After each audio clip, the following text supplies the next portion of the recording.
মেসাক না করার কারণে তাকে কবরে নামান মাত্র কি হবে, একটা ফেরেশতা আসবে, মুনকার নাকির দুই ফেরেশতা, সলজবকারী যে ফেরেশতা আসবে, সেই ফেরেশতা এই মান রব্বুকা ওয়া মা দীনুকা ওয়া মান নাবিয়ুকা, এই ফেরেশতা আসার আগে আরেকটা ফেরেশতা আসবে, সেই ফেরেশতা দেখবে আপনি 5 ওয়াক্ত মেসাক করছেন কিনা। এরপরে মুখে যদি গন্ধ আসে মুখে একটা লাথি দিবে, কিবলা দিক থেকে ঘুরে মুখটা পূর্ব দিকে হয়ে যাবে। খুব সাবধান। আল্লাহ নবী সাল্লাল্লাহু আলাইহি সাল্লাম এত বেশি মেসাক করতেন, 5 ওয়াক্ত মেসাক করতেন, তার আগেও তারপরও মেসাক করতেন।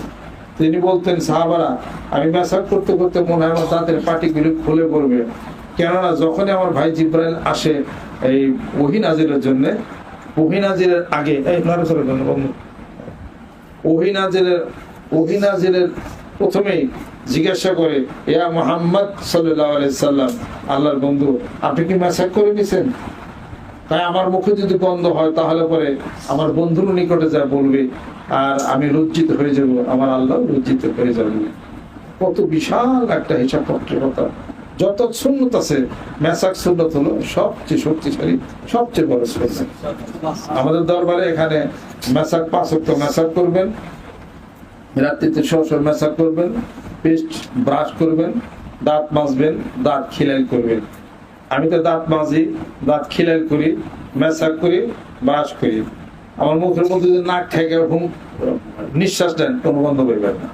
কিন্তু দুঃখের বিষয় বহু মুরিদদের মুখে আমি গন্ধ পাই, এটা খুব আপত্তিকর কথা। এটা হ্যাঁ, আপনি তাড়াতাড়ি করেন, এই নিমের ডালাতে মেসাক করেন, তারপরে পেস্ট ব্রাশ আপনি নেন, ডেন্টোলাইট ব্যবহার করেন, তারপরে নুন সরিষার তেলে দাঁত মাজেন, তারপর পরিষ্কার করেন, এরপরে পান খান, কালো খড় দিয়ে যে পানটা খান, একবারে লাস্টে যখন পান খাওয়া শেষ হয়ে যায় কুলি করেন, পরে কিন্তু মুখ দিয়ে কিন্তু অনেক ওই খড়ের একটা খারাপ গন্ধ কিন্তু আপনার আসে। হ্যাঁ, দাঁত মুখ পরিষ্কার রাখবেন, সুন্দর রাখবেন। পান খাবেন ঠিক, আব্বারে দেখছি আব্বা সারাদিন পান খাইছে, দাঁত গুলা মুখটার মতো চকচক করছে, জীবনে কোনোদিন আব্বার মুখ থেকে গন্ধ পেয়ে নেই। কাছে কাছে ভিড়ে বেড়ে গেছে আরো গ্রাম নেওয়ার জন্য, পুরা ঘরে গ্রাম থাকছে। আবার দেখছে মেসাক করছে, খিলাইল করছে, ব্রাশ করছে, তারপর পেস্ট করছে, রাত্রি শোয়ার সময় করছে, কোনোদিন গন্ধ পায় নাই। আর যেগুলো পয় পরিষ্কার থাকবেন, আমাদের তো পরিষ্কার পয় পরিষ্কার থাকবেন, তারপরে মেসাক করবেন, 5 ওয়াক্ত জামাতে নামাজ আদায় করবেন, জিকির করবেন, দোয়া দরুদ করবেন। এরপর কারো কোনো খারাপ ভাষায় বকা গালি দিবেন না। একটা গালি দিলে 10টা সব নষ্ট হয়ে যাবে আপনার।